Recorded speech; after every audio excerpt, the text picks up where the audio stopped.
As you grow your business, the more eyes you'll get, the more you need to think about your security. Let me ask you something. Are you vulnerable? Protecting your data is extremely important. Don't be fooled by Instagram. The internet can still be a scary space. At the current moment, the dark web accounts for 5% of the total internet, and all hell can break loose without the right framework to keep your company data protected. That's why today's episode is brought to you by NordVPN. What's VPN stand for? It stands for Virtual Private Network, a service that encrypts your internet traffic and protects your online identity. With a VPN, you can securely access apps, websites, and entertainment from anywhere in the world. Picture a virtual force field around your computer. NordVPN is one of the best VPNs in the market. If you're looking for a peace of mind when you're at home on a private network, this is for you. Also, is that messaging app blocked in your region? That awesome TV show unavailable in the country you live in? Change your IP location and enjoy the internet with no borders. Y'all know the Canadian struggle. Trust me, it's real. Right now, you have an offer of up to 68% off NordVPN. Yes, 68%. Hit the link in our podcast show notes for the offer. It does expire soon, so claim it quickly. Now, let's get back into the show.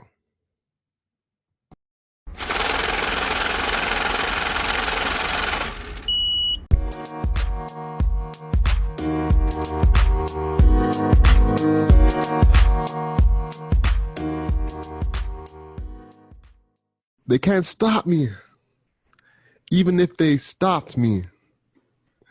Hello and welcome to the Hustle Over Everything podcast.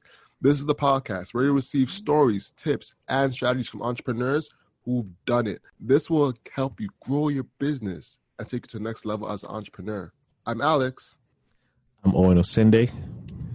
And man, today on the podcast, we have a treat for you. Later on the podcast today, we have Suraj Gupta. Suraj is the co-founder and president of Rogue Insight Capital. It's a venture capital / angel investment firm that provides forward-thinking companies with strategy, direction, capital-intensive networks. It's focused on making socially impactful investments in diverse companies. And as co-founder and president and CEO, he's achieved a lot. So I'm excited to showcase that with you guys today. And you'll get into that later in the podcast. Owen, man, how you doing? I'm doing good, Al. As we previously spoken before recording, how much of a tumultuous week this has been. But before we start talking about what's happened, I'm very excited to be back in the city.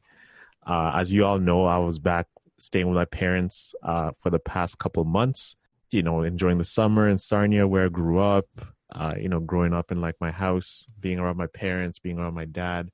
My sisters were there too, but they came back to Toronto. But overall, it was a great 4 months spent. I got to thank the pandemic for allowing that to happen because I haven't done that in years. Ever since I left my house to go to school, I've never lived at home.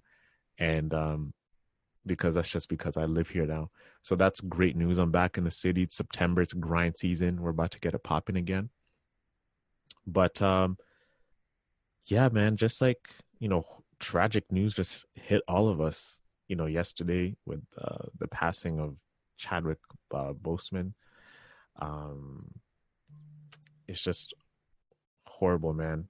We're losing a lot of heroes this year.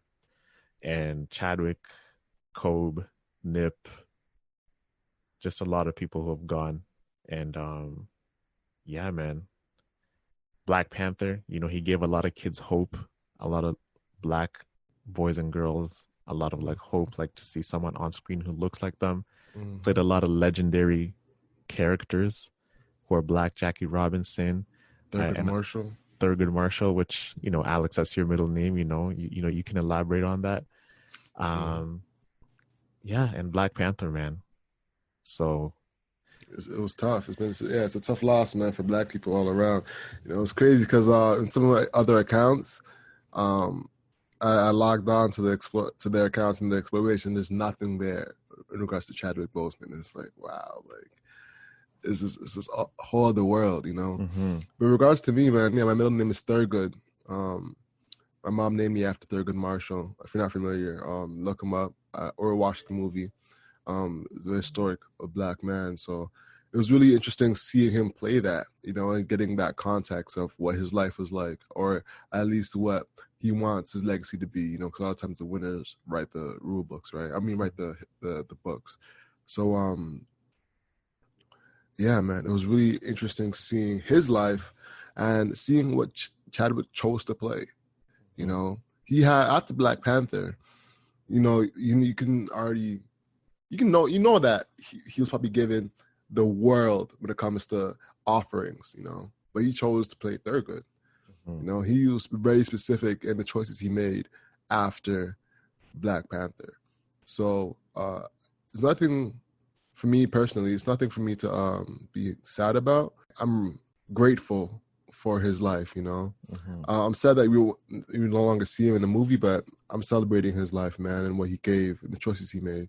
So, and I was telling you off podcast as well that, man, I remember seeing him on Breakfast Club and seeing him in interviews and being like, yo, this guy is done really skinny. Like, what's going on with him? And seeing him donate a ton of money to different charities. And I'm like, what is going on with this guy? Yeah. Now it's all making sense that, it was cancer. It was colon cancer. So, yeah, man, RIP to him. Like, he's definitely going down as a legend. And his story was going to live on, because those movies that he shot are going to impact Black culture for decades. We still listen timeless movies, man. Exactly, 100% timeless. We still listen to Prince. We still listen to Nip. We still watch movies by Sidney Poitier. We still watch Boys in the Hood. And when we shoot a ball, we say Kobe. Yeah, we still say Kobe. We still shoot a ball. So like, these legends are gonna stay with us. So it is sad, but it's better to be grateful and celebrate that life versus trying to be sad about it. That's why I'm trying to look at it, attempting to look at it. Yeah.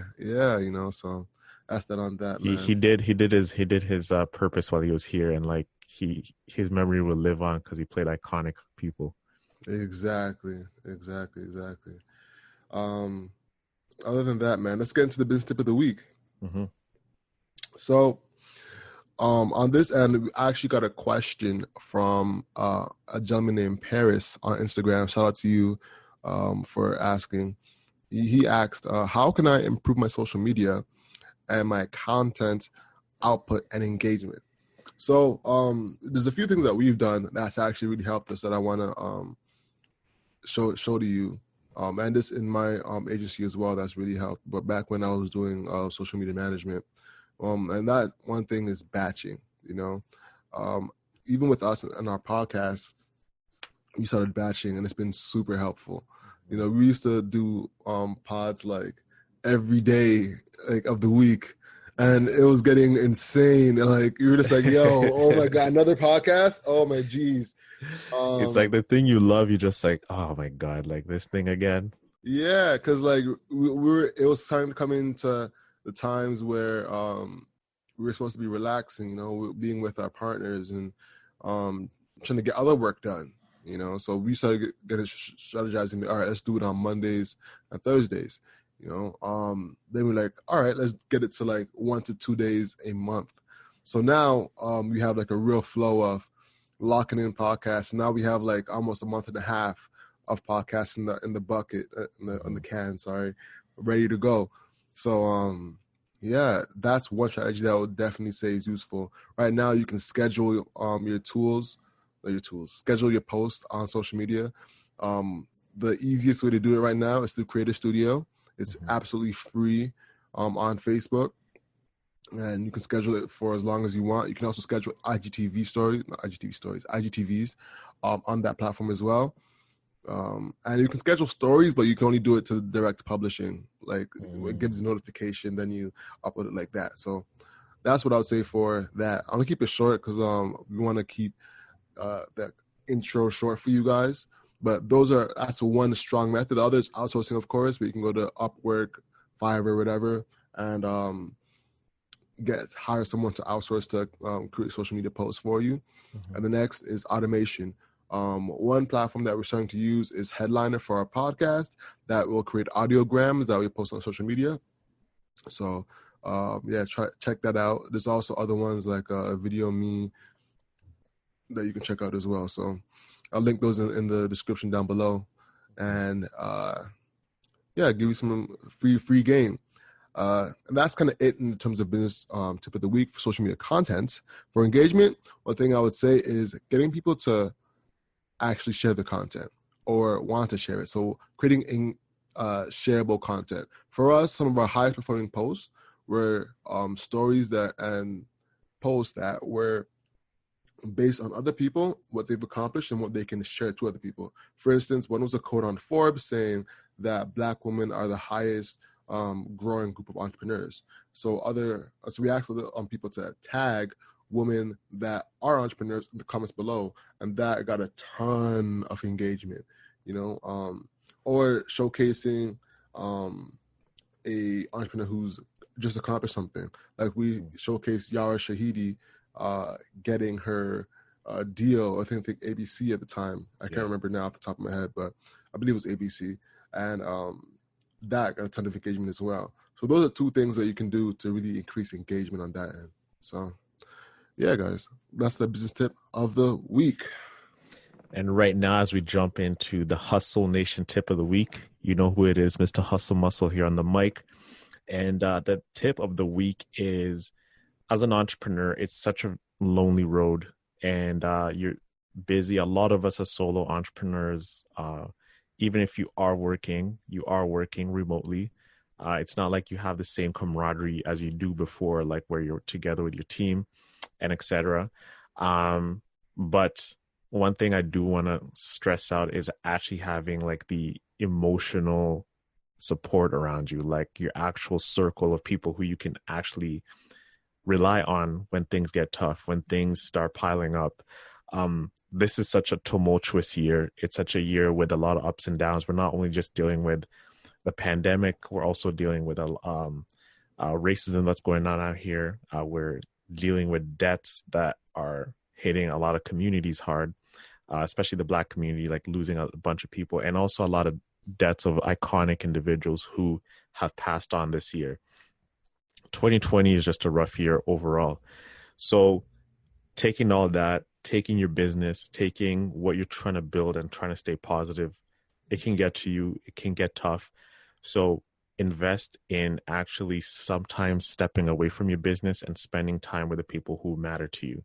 This can be your girlfriend. It can be your mom and dad, sisters, close friends, and, recalibrate because things can hit you. And if you're dealing with them by yourself, it piles up and it can cause a lot of emotional stress, mental stress at the same time. So invest in a group of people. It doesn't have to be 2, 3. It can be one person that you can rely on. I'm very thankful I was with my parents this whole year, not the whole year, but for the past 4 months. And it definitely made things a lot easier, just to, like, I can go up and talk to my mom and, have some tea with her and catch up after work and watch a movie or whatever. But as entrepreneurs, this is a lonely road. This is like, it's a long road and you're hit with a lot of things along the way. So have that group with you, have that person who you can rely on. And it's, let's just finish this year strong. We have like at least 153 more days, I believe, to the left. So yeah, let's just stay positive, kill out 2020 with a bang. And while you're trying to kill that year with a bang, still remember to take care of yourself more than anything. And that is the Hustle Nation tip of the week. Boom. Now let's get into the housekeeping items and jump into the pod.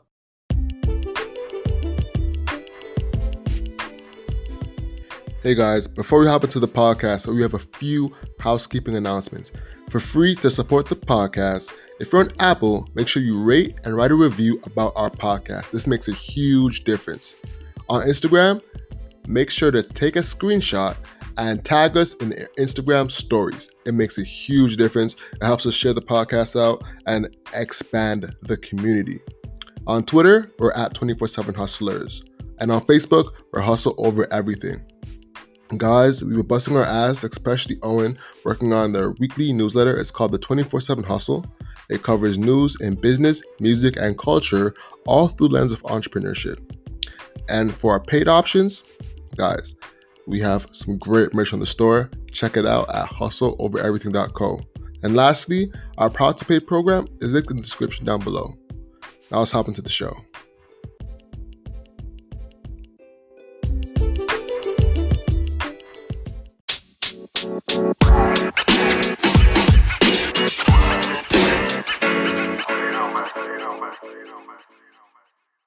Suraj, welcome to the show, man. How you doing today? I'm doing very well. Thank you so much for having me. I'm looking forward to speaking with you guys today. Yeah. It's been long overdue, man. I've been trying to get you on the show, and it's finally happened. I know. I would say I'm glad we were able to find a time. I know we've been talking about this for over a year, I think. So I'm glad we're doing this. Yeah, Corona happened, and it's allowed us to use Zoom and communicate easier, and then meeting up and finding the time to do it. So I'm very thankful for you to be here, man. No, of course, it's my pleasure. Thank you so much for having me. Thank you for thinking of me, and I'm glad to be speaking with you for a little bit this evening. Sounds great. Sounds great. Yeah, man. It's good to meet you, man. I've heard a lot of good things from Owen, so I'm excited to jump right in. Amazing. Well, hop in. I'm excited to talk about all things VC. All right. So Suraj, from how I know you is, you have a family-owned business, the Gupta Group, and your sister, and you also ventured out and created an arm of the family business with, Rogue Insight Capital. So we're going to really talk more about this and then go into how you and your sister started this venture capital firm. But before we get into that, talk more about your family business, because I know you and your sister are heavily involved in that. Talk about what the Gupta Group is and how it started, and how did it get to where it is today? Of course, I would love to. So my family company was started by my parents in the 70s. So my mother and father, they immigrated to Canada from India, had absolutely nothing. They had $100 Canadian in their pocket, and that was it. They worked various different jobs, but my father always knew he wanted to get into hospitality. So eventually, after a long enough time, he was able to acquire a service station out in Port Hope. It was a gas station. And slowly, he kind of built it up from there. So he added a couple restaurants, he added a Harvey's, he added a Chalet. And what he was actually seeing was a lot of truckers were sleeping in their trucks overnight. So he threw a couple mattresses in the basement of the gas station, and he told them, like, hey, do you want to just sleep here instead of in your trucks? And every single night, his mattresses were full. So he saw pretty quickly that there was demand there. Built his first hotel in Port Hope. From there, expanded more and more outside of the GTA. And then in the late 90s, we bought our first hotel in Toronto. So that was kind of the progression in the 70s, 80s, and 90s. And then in the 2000s is when my siblings and I joined the company. So my sister, Ritu Gupta, she is the president and CEO of the company currently. I'm the chief investment officer. And now we've expanded the company. So we have a few different mandates in a few different areas within real estate. So we're primarily a real estate developer. The Gupta Group is our parent company. It's our overarching company. And the hotel side of the company is called Easton's Group.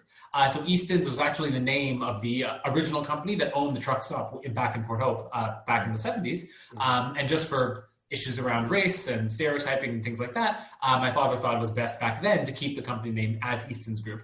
As things changed and as we built it out, that's when we launched the Gupta Group to be our overarching company. So Easton's Group is our hotel developer. The Gupta Group is our overarching real estate developer. So now we don't only do hotels, we also do residential and commercial condo buildings. So we put up several towers in the greater Toronto area, mostly downtown, that are mixed use, a lot of residential condo developments. And we also have some real estate in the US and around the world. So that's become the Gupta Group. That's kind of our conglomerate and our holding company. And then Rogue, which we'll talk more about later today, is our venture capital company. So Rogue has been our vehicle to invest outside of real estate, diversify the family outside of real estate, and get us some exposure to some other industries while also supporting entrepreneurs with different backgrounds.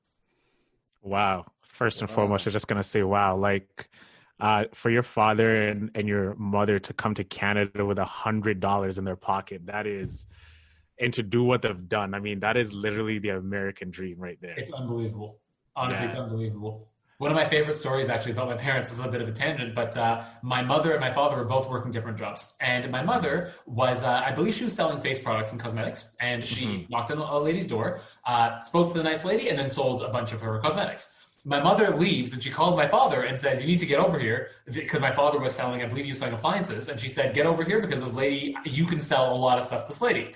So my father comes down, sells this lady a whole bunch of appliances. Later that night, my dad gets a phone call from the husband of this lady. And he said, did you guys just sell my wife like thousands of dollars worth of merchandise? My dad laughs and he says, yes. And the husband says, well, you clearly must be really good at what you do, so come work for me and stop whatever it is you're doing. And he hired my dad, who then got his next job, and he just kind of kept hustling and kept working hard until eventually he had his own thing. But it's just a really amazing story. They came to Canada with nothing and they just built it into something unbelievable.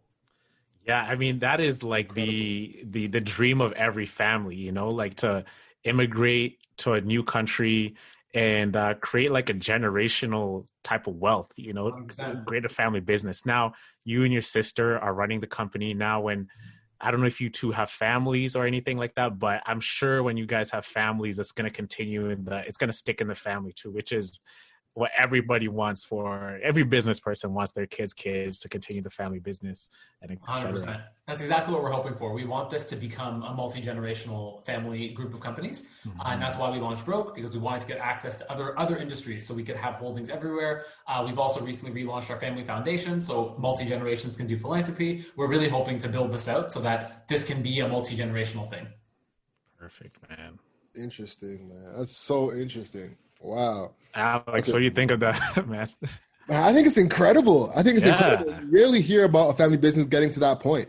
You know, it's usually a mom and pop shop usually that you hear. You don't really hear about people bridging that gap, you know? So I'm curious of like, how did he, I guess, scale correctly? Does he ever give you stories on how he made it from having beds in the gas station, in the basement of the gas station, correct me if I'm wrong, scaling that to actual hotels? Does he ever give you that backstory? Because that's so interesting, man. For sure. Honestly, we have a lot of stories from back then. And it's just, you know, it's so funny because my father always knew he wanted to be in something hospitality, you know, like the hospitality in India and in Asia is just so different than North America. So he knew coming here that he would have that competitive advantage of being able to offer a different level of hospitality than what was expected in the North American market. And he saw the competition and knew he could outperform it. And it's funny because back then his market research was literally sample size, right? Get a couple mattresses and see what happens. And he saw there was demand there. And back then, Port Hope, which is an hour east of Toronto on the 401, there was nothing there, right? It was just a random tiny town on the way between Toronto and Kingston and eventually Montreal. And it's really amazing because my father had the foresight to see that this could develop into quite a big and influential city. And it went from a town of, you know, a few hundred people to a town of, you know, several tens of thousands now. And it's just really interesting because all of it developed around my father's hotels and my father's restaurants, things like that, because there was nothing else there. So it's just quite cool because every time we drive through there, you kind of see this entire town has developed. And it was because my father saw that area and knew there was potential there, you know? So when he saw the truckers sleeping in their trucks and he saw his mattresses in the basement were full, that was his kind of market research to see, okay, there's a need here that's not being met, you know? So open the hotel, and the hotel did really, really well. That's a big gem as well, because a lot of people, when it comes to opportunity, they're always thinking, hey, let me go to the city. Let me go to the city. Let me go to the city. You know, but a lot of times it's those secondary or tertiary, third, like markets that have the real potential because of the growth that's happening. For sure. So it's very interesting, man. And I hear that a lot, like when people think about Hamilton, Peterborough, you know, Sarnia sometimes even, you know, Owen's currently in Sarnia right now. I'm in Sarnia right now. Nice. So you know Sarnia, eh? I do. When I tell people that, they're like, oh, Sarnia, is that like 10 hours away? I'm like, nah, man, it's 3 hours southwest of Toronto, man. It's up and coming, man. Up and coming, bro. It's been up and coming for the past 100 years. So that's the brand. Yeah. That's the brand. We're up and coming, and we'll stay that way. Exactly. Oh man, I mean, I'm so immune to the jokes, guys. Like, I mean, you guys can keep it going, but it's all good. It's due. Just wait. You'll be telling us soon. Yeah, most definitely. So now, one thing we want to get into is the kind of fundamentals when it comes to venture capitalism, and pitching. You know, so I'm curious, how did you learn the fundamentals of being a venture capitalist? So you know what? It's a really interesting question. For me, I learned the mixture of from my MBA. I did my master's at Columbia, and I took some venture courses, knowing I wanted to do it one day. But honestly, that built a base. But what was way more useful for me was when my sister and I decided we wanted to launch Rogue and wanted to launch a venture firm. I basically spent a month Googling. That was all I did. I just sat at my computer and I found as many free resources as I possibly could. And you will be so surprised when there's something you want to learn about, when you really dedicate the time, how much free knowledge there is out there, and you just have to sift through it. So yeah. I spent about a month just researching as much as I could, talking to anyone who I knew who had experience in venture capital. So whether it was people that I had gone to my MBA with that used to work in the industry, or people I knew that had some exposure to it. And then I basically built myself, I call it my VC Bible. I made this like 250-page document of all my research, right? And as I found more stuff, as I kind of saw pitfalls that other venture capitalists fell into, mistakes they would make early on, I tried to put that all in one synthesized place so that that could become my kind of my guiding book. And after that month, once I felt I had enough knowledge, we went out there and just kind of started investing. And one thing I saw a lot with VC was people said, call your first couple checks tuition. And the idea was you're probably going to make a mistake with your first couple investments. You'll never be really ready to make those first couple investments. So go out there, make small ones, and then you'll kind of learn in that way. So we did exactly that. We went out, we made a couple investments, and actually one of them just got acquired last week, which was quite nice. But yeah, that's honestly, that's how we learned. It was just a lot of research and then just kind of putting our feet to the fire and trying it out ourselves. What did you learn from that tuition? Pardon me? What did you learn from that tuition? You know, I think I learned a couple things. I think one of the biggest things I learned early on was that it's so much more important to consider the people behind the idea than the idea itself. And I think that so many venture capitalists, so many angel investors can't help but get caught up with a really cool idea, right? Someone's building an awesome technology, an autonomous vehicle company, robotics, what have you. But more often than not, the idea is not what will build the company. Actually, it's never the idea that builds the company. It's always the founders that are behind it, you know? And now what I learned very quickly is I will be much more inclined to invest in a company with a really boring idea and an awesome founder than the other way around. Because an awesome, like when you look at the Fortune 500 CEOs and you look at a Steve Jobs and a Jeff Bezos and these guys, these were just impressive people that found a business to run. It wasn't that they found a really great business and just happened to be the correct people to do it. So when you find those right founders, those right entrepreneurs, they're the ones that are going to be successful. Real quick. Yeah. What makes a good founder? I hear this all the time is that the founder is not the business, right? Yeah. Or it's not the idea. What makes that founder that impresses you versus something that's like, all right, he's cool, 7 out of 10. Okay, multiple things. So one of the first things I look for is passion. So I really want our founders to care about what they're building out. And one of the ways I'll find this is asking them why they started the business, right? Sometimes you hear the answer of, I was working on a school project, stumbled on a cool idea, started working on it. I'm like, okay, it's a good reason, but it's not really a great reason. And then I hear people that will tell this, unbelievable backstory about why they're super passionate about this individual space. I've heard people that built medical devices they're building a company around. And when I asked them why they started the company, they would say, someone in my family had an issue. I built this device for them first and then decided to commercialize it.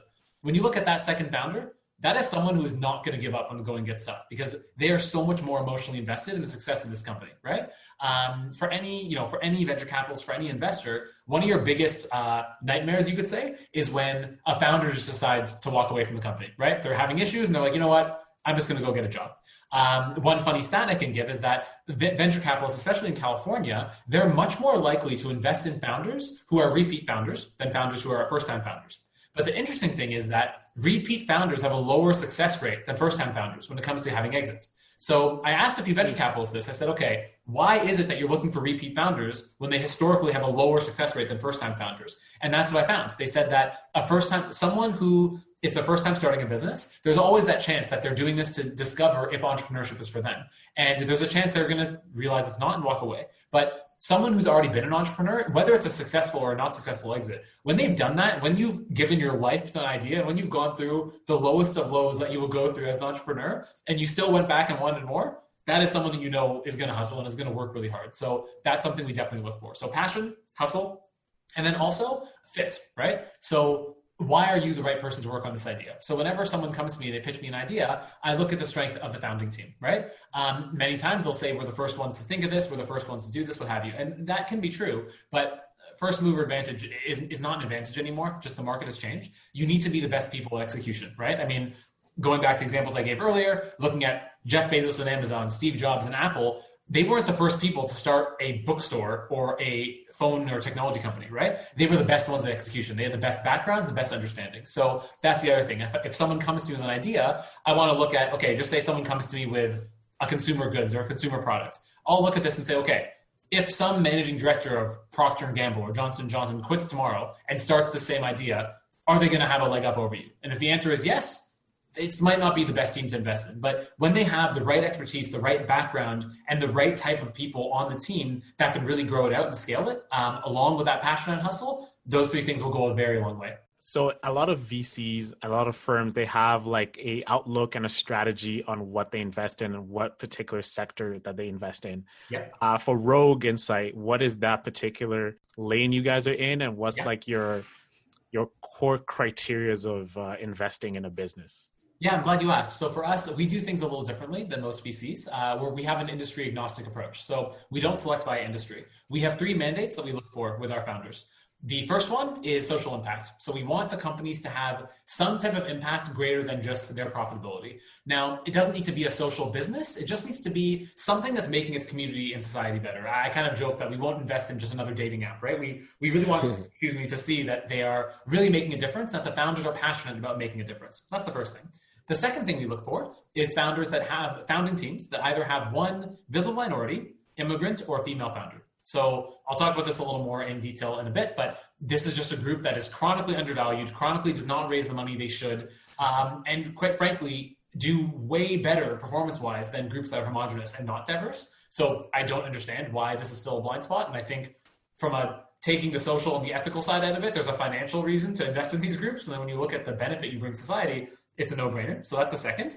And the final thing is strategic value. So we will only invest in early stage companies where we're bringing some type of value to the table. Their growth trajectory will be larger with us on board than if we were not on board. With early stage companies, we have a lot of cool opportunities to invest, but if we're going to end up investing and just kind of being along for the ride, it's not as worth it for us if we can leverage our expertise, our strategy, our network, something to help the company grow. And I'll caveat that's for our early stage companies. We do have a portion of the portfolio that invests in late stage companies, and often those are large enough where the strategic value would be more limited. So that's the only point where we'd be a little more okay with no strategic value. But for us, if those three things are there, so impact, diversity, strategic value, then we will consider investing. Solid. How big are these deals usually when you start to invest? It really ranges on the company. So we look as early as pre-seed, and as late as Series B. So pre-seed, seed, Series A, Series B is where we start to look. In Canada, you often see that a Series B deal in Canada is much more like a Series A in the US. And honestly, all the fundraise rounds range. Like I have some pre-seed, seed companies that are raising $500,000, 750,000. We have some Series B companies that are raising, several $1 million. So it really depends on the idea and also how capital intensive the industry is. Right now, this deal is confidential, so I won't be able to talk about the company itself, but we're looking at a really unbelievable healthcare company in the US. And they're raising essentially their Series B, but they're raising just like millions upon millions of dollars because it's healthcare, right? Like they need a lot of money to be able to break into the industry. Yeah. So it really, really ranges based on the company itself. For early stage startups, what is like the smallest you've ever invested in them? And for early stage startup, let's say like they're not 2 months, but like a year and a half to 2 years old. What's the largest you've ever invested in, like deal wise? That's a good question. So I would say it ranges in Canada and the US. I know there was, I think the biggest check we wrote for a company that was very early stage was about $500,000. Mm-hmm. And that was a lot of the rounds they were raising. Typically for early stage companies, we're looking at anywhere from 100,000 to $250,000, and we usually prefer to co-invest alongside a strong lead investor who we can kind of piggyback off for due diligence and things like that. So that's usually been the case. And then our objective is, as the companies grow, we want to be able to give them more and more capital. So we earmark capital to keep investing in our winners until they eventually exit. Now, are these usually like stock options? What's the usual way you write a check? Yeah, good question. So different deals are structured in different ways. If we are advisors for companies, so at this point we're not investing, but we're essentially giving the company our time and we're giving them our resources, then it's usually structured as options where you have essentially advisory shares in the company, the right to buy advisory shares in the company at a certain price at a later date, right? So ideally the company has a big round or it exits, and then you're able to sell your shares in the exit. So that's how advisor shares work. If you're investing directly in the company, you're more often than not either buying, there's a couple ways to structure it. You're very unlikely to be buying just straight shares in the company, like regular common shares, like you would if you go on an exchange and buy Microsoft or Apple or anything like that. Usually you're buying either something called preferred shares or you're buying debt. So the reason it's structured that way is that these types of shares and this debt is a little bit safer for the investor themselves. They have a little bit more protection in the sense that if there is a negative exit, if the company does file for bankruptcy, you'll have preference in terms of what you would get in that situation. So sometimes you're buying debt and it's convertible to equity, and sometimes you're buying a series of preferred shares. It's usually one of those two things. Interesting. Okay. Yeah. So a lot of VCs, when you do find an entrepreneur that you do want to invest in, there's like the whole due diligence process that you have to do in the business and in the entrepreneur. This is a two-part question. So let's say you do know the entrepreneur. They have been vetted by other angels or VCs, which makes you feel a lot more comfortable to invest in. How does that due diligence process look like? Like, how do you perform a due diligence on a startup and an entrepreneur? Yeah, that's a very good question. So with doing due diligence, basically you're trying to check a bunch of different things, right? So you essentially start your diligence as soon as an entrepreneur comes to you with a pitch, right? Because you're going to be asking questions and vetting them at that point. So the first thing, kind of the first layer we're looking for is everything I talked about earlier, right? Do they have the hustle? Do they have the passion? Is this the right team? If that's the case, we'll kind of move on to a deeper layer of questionings. After that, more often than not, a startup, it's all potential, right? We're talking about what they could be, where they could grow, how big this industry could be, and why they have the capabilities and the unique talents to get there. So often our next round of diligence is basically checking, are they doing and can they do what they're saying they can do, right? A funny example I can give you is that basically every other technology company you see right now calls themselves an AI company, right? Everyone's AI. But then when you actually ask them what their technology is, there's absolutely no AI in any of these companies, right? They're just tacking the name on because they think it sounds cool and they want to buzzwords and stuff like that. Exactly. And it works. It sounds fancier. So and it works. It opens doors. Yeah, it really does. Yeah. So that's one of the first things we'll check. When there's an AI company, we're like, okay, do you have a PhD in AI that's actually on your team? No, you're probably not AI, right? All right. So what do you? Sorry to cut you off. No. What do you qualify as AI? Well, let's cut that straight. Yeah. So the AI at in its fundamentals is a system that has the ability to learn and grow from itself, right?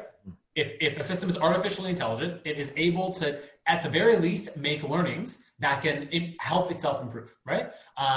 If you don't have someone on your team, and this isn't not a blanket statement, but generally, if you don't have someone on your team that has a degree in artificial intelligence, it is going to be impossible for you to build any true AI unless you just are absolute geniuses, more often than not, or you're piggybacking off other technology, which we've seen as well. So that in its basics is AI, right?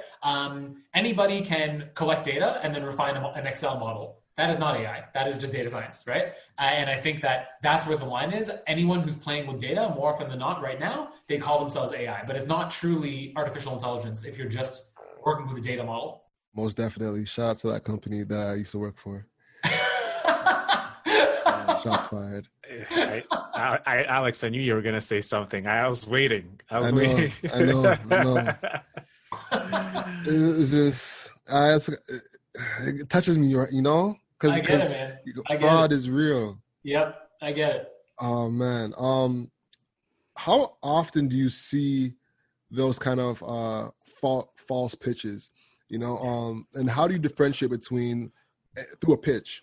Yeah. What's quality and what's not quality? Yeah. How do you spot a pump fake? That's a good question.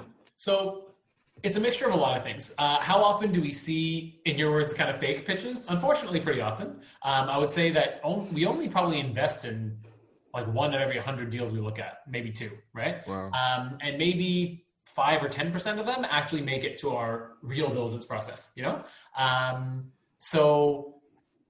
I won't say that a lot of the people that are making these fake pitches are being deliberately fraudulent. I don't think they're trying to. I don't think many of them are not trying to mislead their investors. Many of them are. So we'll those are out there. But I think more often than not, it's just founders who are starting out, are not really sure of what they're building out. And so it's just a lot of big talk for what they're actually trying to build, right? So we hear very often like, there are no competitors in this space. We're the only ones doing this. This market can be absolutely huge and we can be all things to all people. And it'll take very few questions for us to see in the pitch meeting, like, you know what, this is not the right one for us.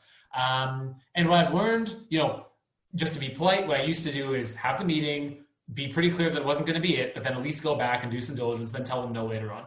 I kind of realized I was doing myself a disservice and also doing them a disservice because they were earmarking us as potential capital. So now, honestly, I just, in the pitch meeting itself, I try to ask as many questions as possible. And then just right away, if it's not a fit or if they're not doing what I think they're doing, I just tell them, like, you know what, this isn't a fit for us. Here's the reasons why. I'm happy to give you some feedback for your next pitch so that you can get a little better. But for your own capital raising, you should mark us as a no, But there's different questions you can ask just to kind of dig into, is the technology doing what it says? Does this have the real potential to build out what they're saying it can build out to be? And are they really the only ones doing this? Because more often than not, they're not. And usually the reason I know that is because someone's already pitched me the exact same idea. So when you go into a pitch, and you probably set the slide deck or you kind of have like an overview of the business coming in to pitch you. Has there been a time when you were being pitched and you went into the meeting feeling, I don't know about this company, but the pitch was just out of the world and you were just sold right on the spot? Has there been a deal like that's ever been like that for you? Yeah, so you know what? The one I can tell you about was also one of our very first investments. It's a company called Pyrowave. So clean tech company. They essentially developed a technology that can break down any type of plastic, any type of monomer into its root chemical. So boring stuff as I'm describing it. When I first looked at the slide deck and heard the idea, I didn't understand it. I'm not a PhD in chemistry. I had no idea what was going on. So I sit down to the CEO. His name is Jocelyn Doucette. He's this brilliant genius based out of Quebec. And I sit with him and he does like a couple minute pitch and he ends it. He explains it in a very simplistic manner. So I understood it. And at the end of it, he shows me this little capsule of plastic. And he basically said, like, I threw a styrofoam cup into the machine and this is what came out. And I'm sitting staring at him and I'm stunned because I'm thinking, like, wait a minute, you've just solved one of the world's biggest issues, which is styrofoam is not recyclable, right? We always break it down and eventually it goes to a landfill. And every day there's enough styrofoam cups to circle the planet made, right? So styrofoam, it goes from food containers. Eventually, once it's done that enough, they can't use it for food again because it's not sterile. So they chop it down, turn it into styrofoam pellets and things like that for packing material. Eventually, it'll be used for chemical stuff. And then at the end of it, it ends up in a landfill. And it takes 1,000 years to break down. Or we used to sell it to China where they would burn it for fuel and they stopped buying it. So it's just the environmental impact of styrofoam is horrible and it has been for many years. And this guy in Quebec has basically just told me he's figured out how to solve this. So I'm staring at him and I'm flabbergasted. And the funny thing is he had gone through several pitches that day when I think people just didn't really understand the idea, weren't really excited by it. So he shows me this plastic vial. I'm staring at him and he just looks at me and says, this is really revolutionary. And I'm like, I know, I'm not staring at you because I don't understand. I'm staring at you because I don't understand how this is possible. So then the next day, my sister flew to Montreal and we sat down with him again. He went through the pitch again and my sister had the exact same view. She's like, this is insane. If he's doing what he's saying he can do. Did our diligence. He was definitely doing what he said he could do. And we invested very quickly after. And how's the business now? Really well. He actually raised money during the pandemic and Michelin, the big company based out of France, they actually led the round and they want to use a lot of his monomer in a lot of their products going forward. And in the middle of the pandemic, a bunch of companies around the world were still flying to Montreal and they finalized the round. When I think many of the companies that were investing, I think Michelin was one of them, they had several investments they were considering. They shut down every single investment except this one. Wow. Yeah. Damn, man.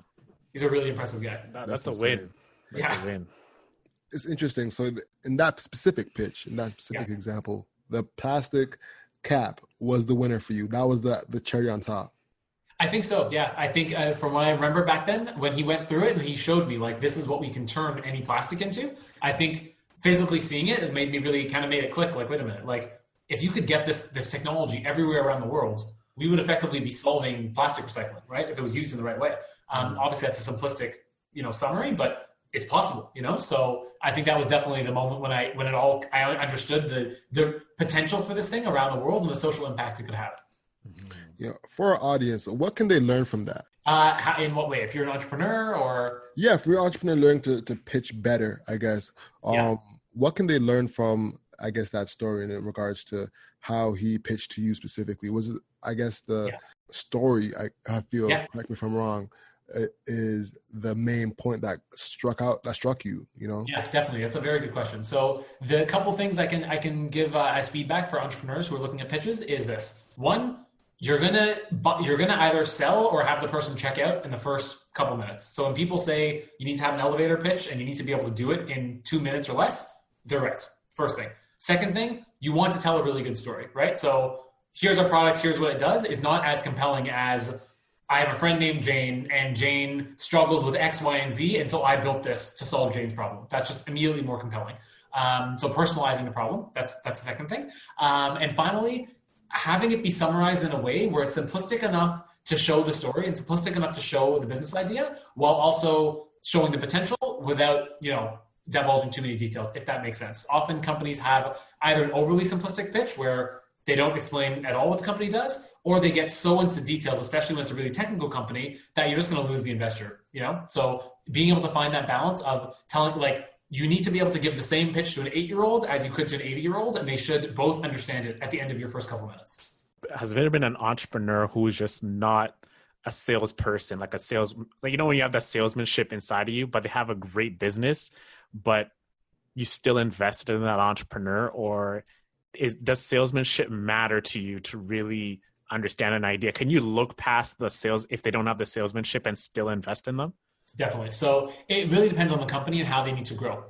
There's certain companies where I've really liked the idea and I've liked the person, but exactly that was the issue, right? Like they didn't have that persona, that salesmanship, that swag to be able to sell. But with those companies that we didn't invest in, more often than not, that was going to be a really critical part of their business, right? Being able to pitch suppliers and consumers and making this thing grow. And the feedback I gave them was like, listen, you have half this business down really, really perfectly. You need to find a co-founder that can do the other half. So you have the technical stuff, you have the product built out, you have this side of the business down. If you don't bring in someone who can do the strategy and the sales and the marketing, which you understand you don't have right now, it's not going to go anywhere, So that's usually the feedback I've given them. There have been a handful of people that the entrepreneur themselves have been the technical founders and they didn't necessarily have that salesmanship and that swag, but more often than not, they had a co-founder who brought that to the table, whether it was someone they started the business with or they brought on board later on. And it's important because, as an investor, we can look past it, but again, we're looking at the entire founding team as a unit in terms of where's their potential to grow out, right? So if you need to deal with governments or if you need to deal with really large companies, it's a completely different ballgame than if you're selling to mom and pop shops, to use your word, Alex, or small companies. It's a totally different skill set, there are some people that are really, really good at selling generally, and more often than not, those people may not be as good at selling to big institutions because it's a very different type of pitch, So just understanding where those expertises are and how you can align them for their business model. Where are the differences? So with small companies, you're often going to have quick decision makers, right? Smaller scope in terms of what they're doing. And if you're selling to small companies, you probably need to monetize several sales in a quarter, right? And you're going to hopefully have a constant influx of sales, probably also have a lot of churn, right? Small companies will probably have a smaller tenure better with you. Transition to a big company, not a quick decision, several people in a very annoying process that you're going to have to get on board. Going to take a long time. So if you're someone that needs money in the door next month, don't go be selling to RBC. It's just not going to work. But the benefit is, more often than not, once this big company has gotten all 30 people to agree to buy your stuff, it's going to take 30 people to be convinced to buy someone else's stuff. So you're going to have a little bit of stickiness there where they're not going to leave. So that's the difference in terms of process. In terms of selling, if you're selling to the head of sales of a really big company, what are they looking at? They're looking at, how can I sell? How can I get my P&L bigger? How can I get my revenue numbers bigger? Great. If you're selling to the person who's in HR, they're looking at risk, right? Is there a risk here? Are we going to offend anybody with this? Is there something where, our alignment will be off? If you're looking to IT, they're going to be looking at, can you be hacked? I don't care about anything else. If you're hacked, is it going to reflect poorly on me? If you're hacked, is it going to affect my system? Are you going to slow down my system? So 3 very different things. And if you go in with here's all the business we can bring in pitch, which often you'll do with a small business, you might get that sales guy on board. You're not going to get the HR and the IT people on board. And when you don't do that, all you're going to hear is that we're not moving forward, and you're not going to know why. Because the big company's not going to come to you and be like, hey, you convinced our sales guy, you convinced our marketing guy, our operational guy was kind of hit or miss. HR and IT didn't like you. You're just going to get a no. So really being able to understand how to navigate that is really important. Solid. Big gem. Yeah. So getting into the nitty gritties of, being a venture capital or just in investing in general, there's some technical terms a lot of people come to hear about when it comes to investing. Yeah. First and foremost is the term sheet that comes with an investment. Can you explain to us what a term sheet is and, what it explains on there for our audience? Yeah, definitely. So a term sheet is essentially a letter of intent between an investor and the startup company. So more often than not, the term sheet will be drafted by the venture capital firm. And it essentially is just a list of, here's how we see this deal going. Here's the valuation. Here's the number of shares we want. Here are all the different terms we want. So our liquidation preferences and, if we want a board seat or not, and any other terms that they might generally want in the deal. A term sheet is not binding, so both people will sign it, and it kind of indicates that they're working towards a deal. And after a term sheet is signed, that's when you get into the real kind of diligence, and then eventually have a massive number of really deep documents. That'll be your shareholder documents, your subscription documents, and those are the legal documents that outline the actual things you're going to be building in. So yes, we're physically taking a board seat. Yes, this is how many shares you have, and this is the price per share, and this is what becomes your valuation. So an example I'd give you, a term sheet will say something along the lines of, your company is worth pre-money $5 million. We're going to be giving you $1 million. Therefore, post-money, you're worth $6 million. The actual subscription documents will be a lot more detailed than that, right? You have 1 million shares currently at $5 a share. That is where you get 5 million from. We are going to buy 1 million more shares at the same price. It all kind of breaks down like that. Mm-hmm. So the term sheet itself is essentially just a breakdown of how the venture capitalist, more often than not, if they drafted it, how they expect the deal to go and what terms they want, if that clarifies. You said some two key things in there, pre-money and post-money, and these are two critical terms in, startup investing. What is pre-money valuation and post-money valuation? Yeah, so the pre-money valuation is the valuation of your company before you take on any venture funding. And post-money is very simple, your pre-money valuation plus the money you're raising. So if I have a company and a venture capital firm comes to me and says, we want to give you $1 million on a $5 million post-money valuation. What that means to me is they're giving me $1 million. They're valuing my company currently at $4 million. So when I add that to my balance sheet, my company will be worth $5 million. That's what they're kind of telling me. So that's the distinction between pre-money and post-money. Solid. Yeah. So getting deeper into a cap table, right? Yeah. That's another thing that goes into term sheet and cap table. What is a cap table, and what does it look like in the cap table? Yeah, good question. So a cap table is your capitalization table. It's essentially your list of shareholders. So it basically tells you who owns what shares, what percentage do they own, who own what options, and then it kind of ends out to show you, it's kind of like your ownership structure for the entire company. So if the three of us were to start a company today and split it equally, we wouldn't even have created a cap table yet. And once we actually do, it'll just show the three of us each have an equal number of shares. And then once a venture capital firm comes in, it'll show, okay, Rogue Insight Capital has invested in our Hustle Over Everything Incorporated, and they've bought Series A shares at this price. So that's what your cap table shows you. It kind of breaks down all your ownership and where it all stands.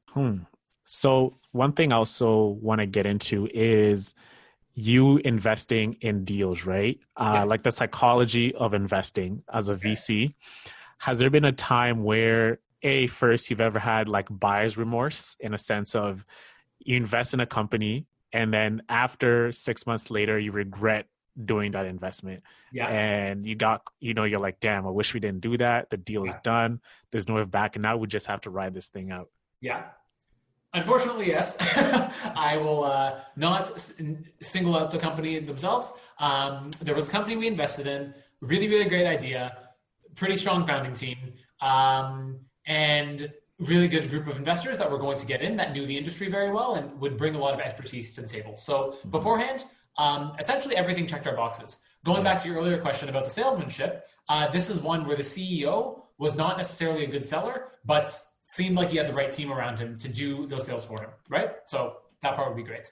Fast forward a few months later, there ended up just being a lot of issues, whether it was legal issues with past owners, people who thought they were promised things in the deal itself that there was not really a paper trail of, which led to even more issues. And then also turnover. So a lot of key employees didn't want to deal with all this stuff and they left. So what we kind of saw was, okay, succession planning is really important. So if there's a single person that is their salesperson, if they leave and this company does not have lifeblood anymore, this company's not going to do well. So that's something we'll look at now, right? Is understanding who kind of everyone is and who can step up to the plate as gaps need to be filled. That was the first thing.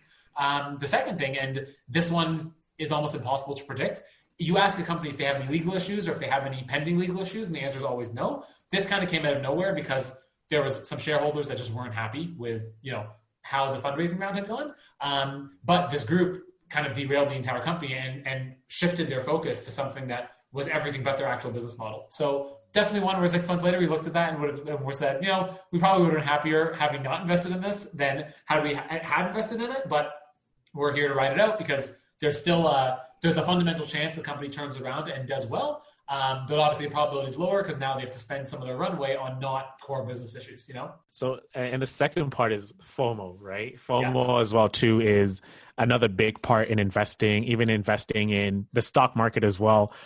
There's another day, like I was looking at Square and I was like, damn, like Square's looking good. They just, they're releasing this. And, it turned out to be like a good, solid decision, right? And then sometimes there's stuff you don't invest in, but then you look back and you're like, damn, another one bites the dust. Right. Has there been a time where you got FOMO and you just decided to, we're going to do this because it might go up, it might go down, but I do not want to miss out on this opportunity? Yeah, that's a really good question. And I'm very pleased to tell you that the answer to that is no. So with my investing style, I used to work in capital markets. I used to work on a trading floor. So I have a good public market background. And what I've always seen, and you see this in the stock market every 5 to 10 years, is this always happens. This always drives the stock up in some ridiculous way. I'm probably going to get quoted on this in like a year and be totally wrong, but I kind of think that Tesla is in that space right now. I think that it's being bid up more than where it should be valued, right?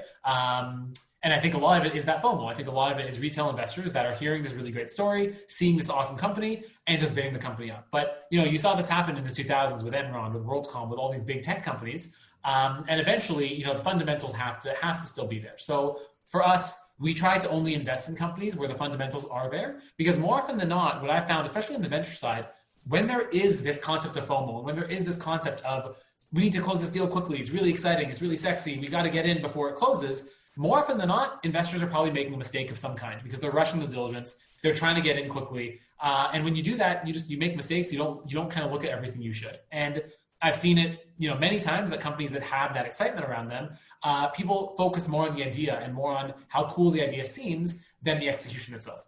Now, that's not to say you can't have a fundamentally strong company and also have this momentum where there would be FOMO of missing out. But I found more often than not, when there's an insane rush, but you have question marks about the company, it's more often than not something you shouldn't be touching with a 10-foot stick because you have to stick to the fundamentals.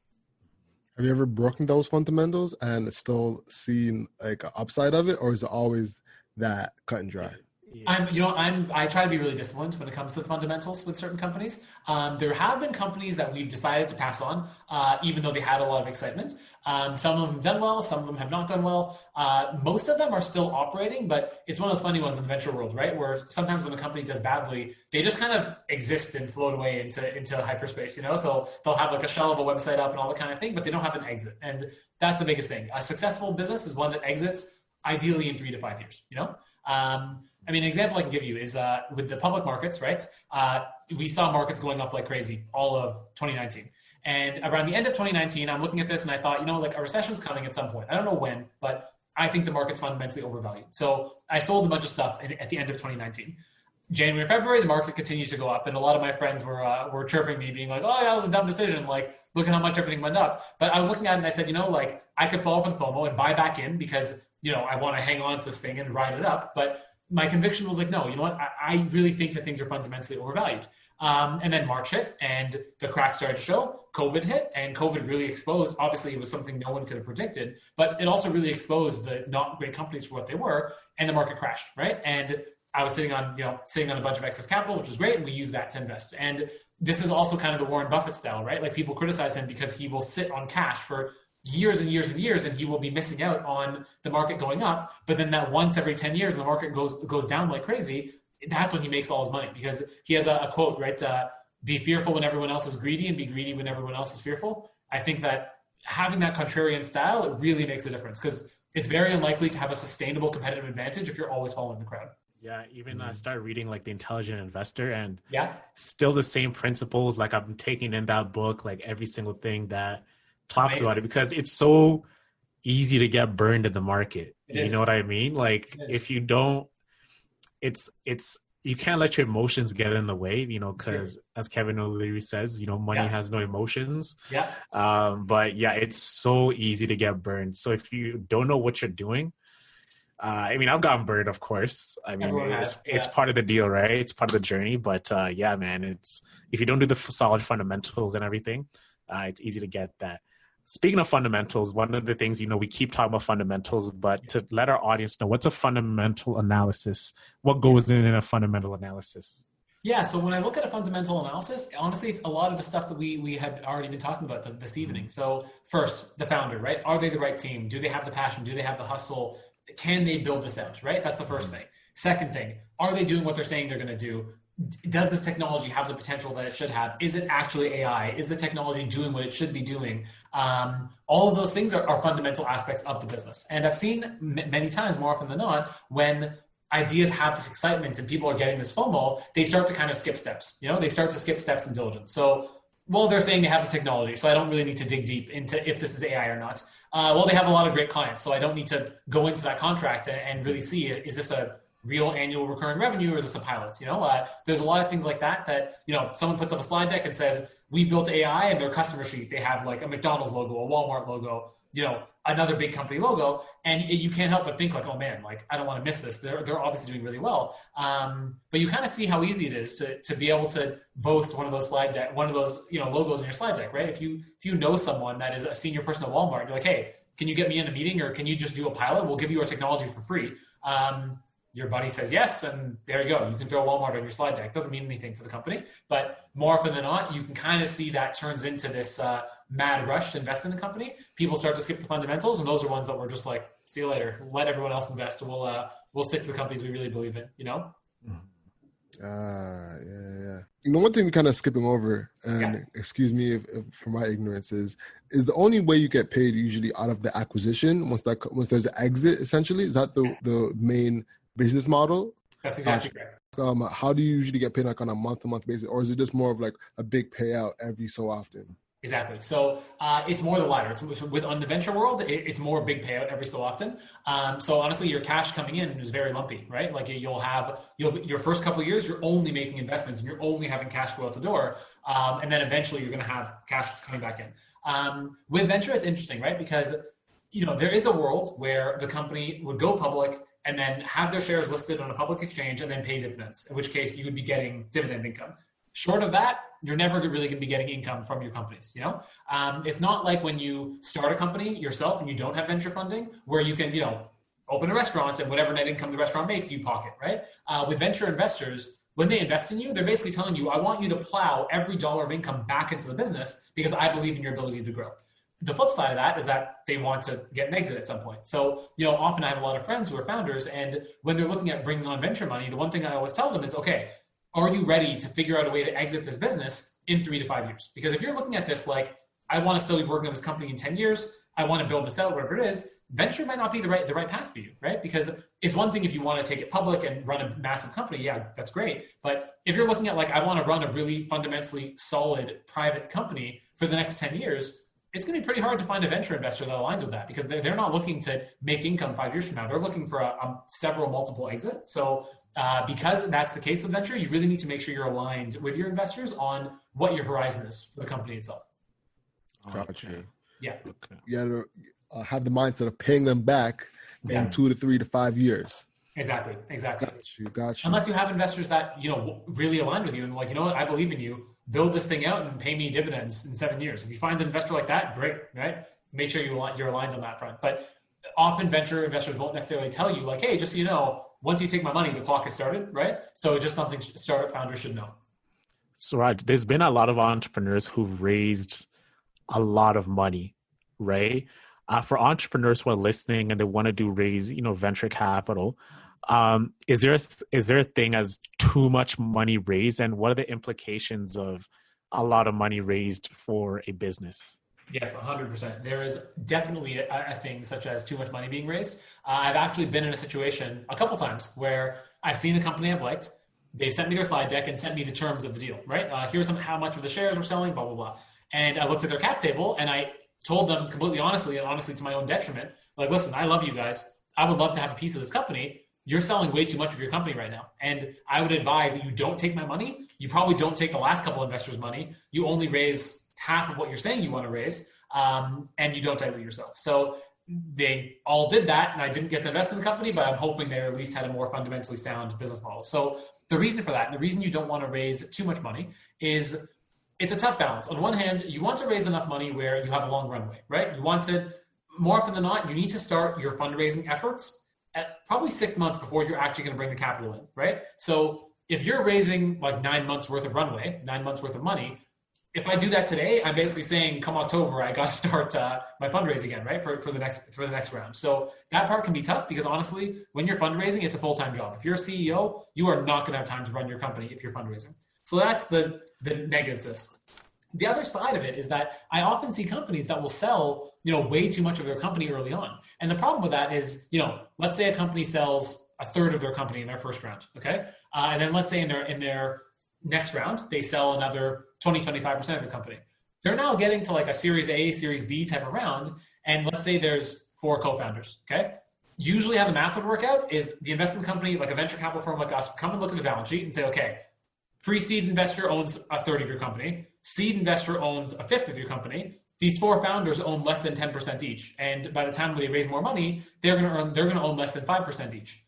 Are these people really going to be incentivized to work like crazy on this company when they own a 20th of it? Because I don't know if that'll be the case, right? And more often than not, if you hit that point, it'll just be harder to raise investment capital. It'll be harder to incentivize your founders to work hard. It'll also be hard to bring people on board when you want to give them skin in the game, right? Like if you're a Series A company and some superstar marketing person from a huge company decide they want to come work with you, you got to give them shares, right? And you're not going to be able to do that if you're so diluted. So there's definitely such thing as raising too much money. And the sad thing is you won't really feel the effects of it until several years down the road. It's a big gem. No one thinks about that really. Yeah, it's tough. It's tough. It's so fun to say, oh, we raised $10 million and be on TechCrunch and all these magazines and flexing hard.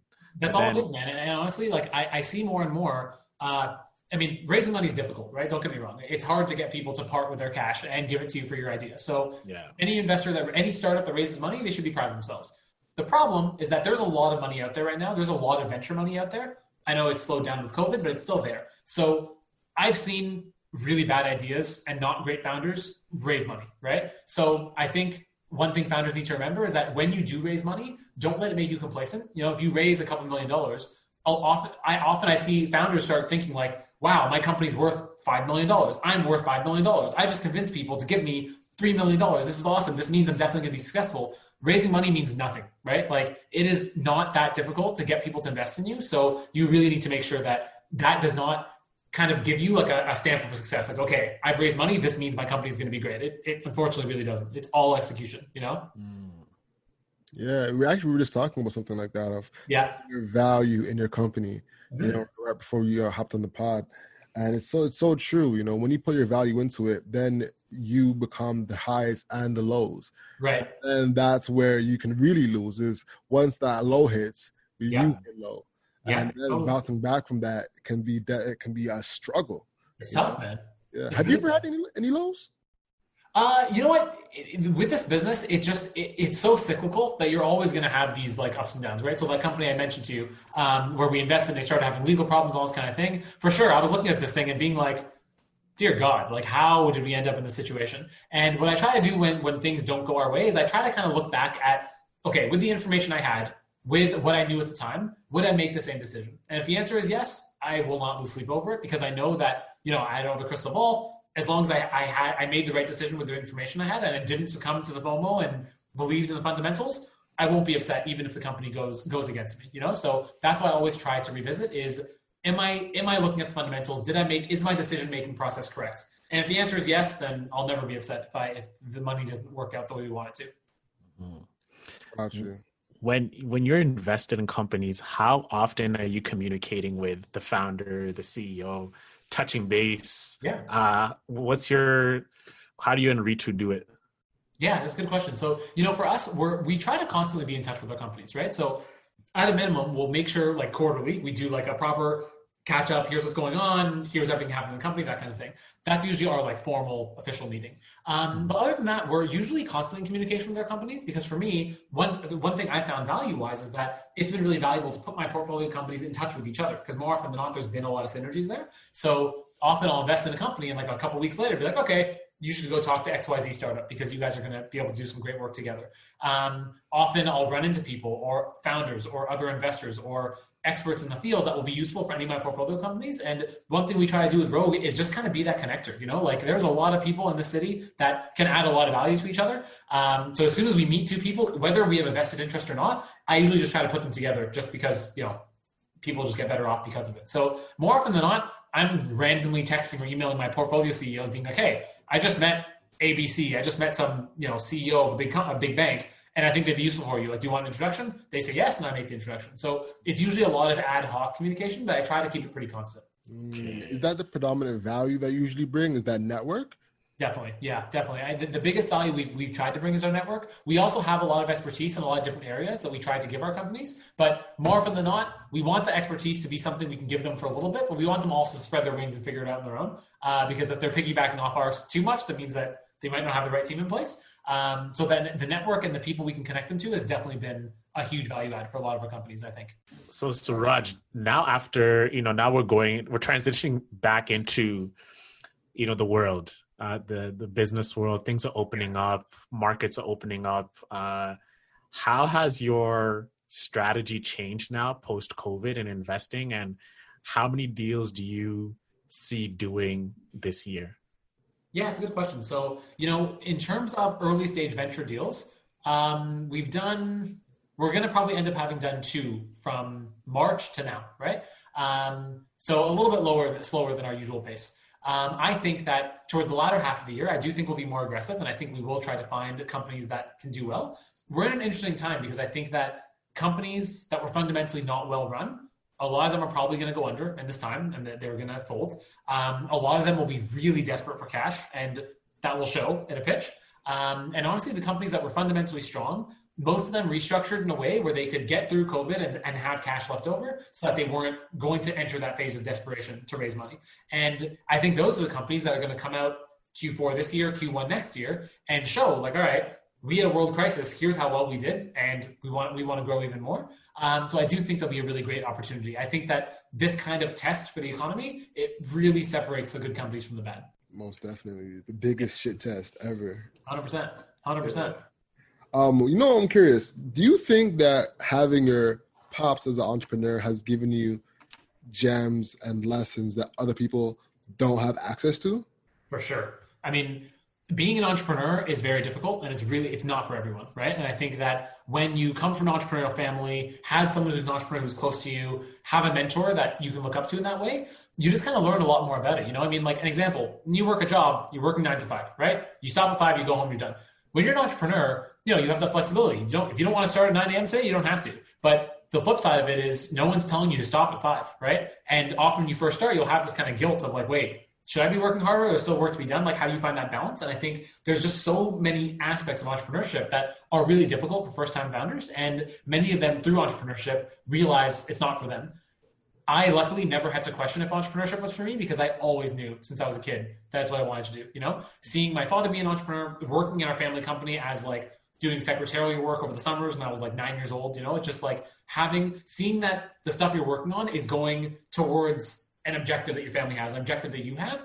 It's just really, really empowering in a different way. I worked at RBC. I loved it. I learned an unbelievable amount. The experience I had there has still been useful for me now. But the one thing I just couldn't get around that I didn't like as much was that it was slow moving. If I had an idea I wanted to pitch, even though I knew it would add value to RBC as a company, it just took way too many people to agree to it before it could really change.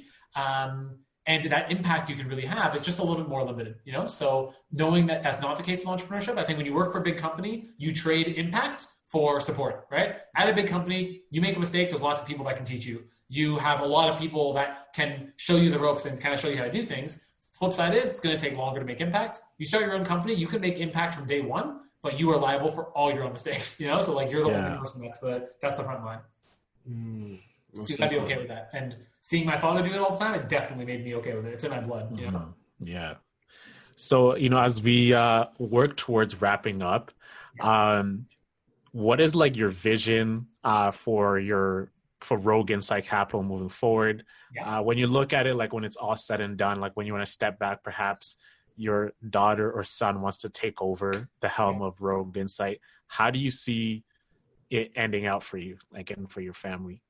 Yeah, so there's several things to that. I think the first thing, as I mentioned earlier, we want to build a multi-generational company. And the way I see that playing out is that we'll have exposure to many different industries. It won't just be real estate, right? We'll have holdings in companies around the world, in industries around the world where we're adding a lot of value. I think that'll be one. I think that our family foundation, I hope that at that point we're doing a lot more and we've expanded quite a bit. So that's become a really good core fundamental part of our business. That's two.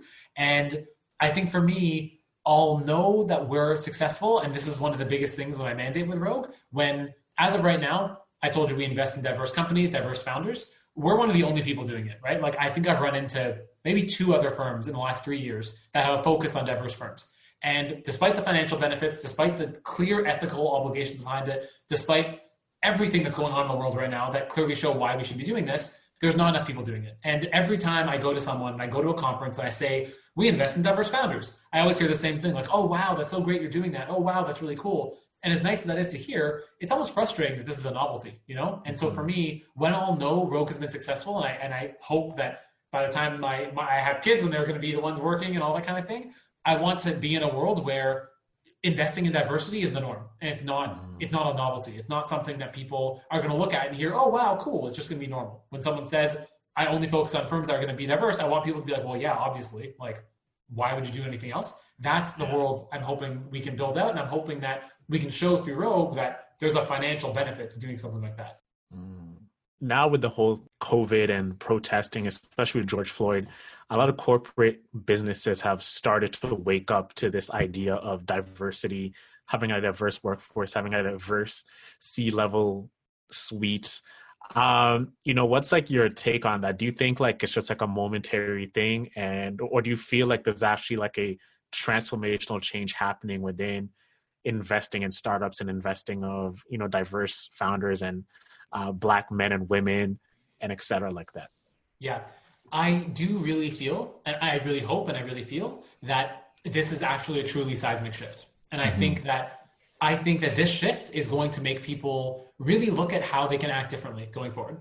I heard a really great quote that one of my good friends from Columbia told me. He said, someone told him that people are now realizing there's 2 types of people in the world. You're either racist or you're anti-racist. But being not racist is not enough, right?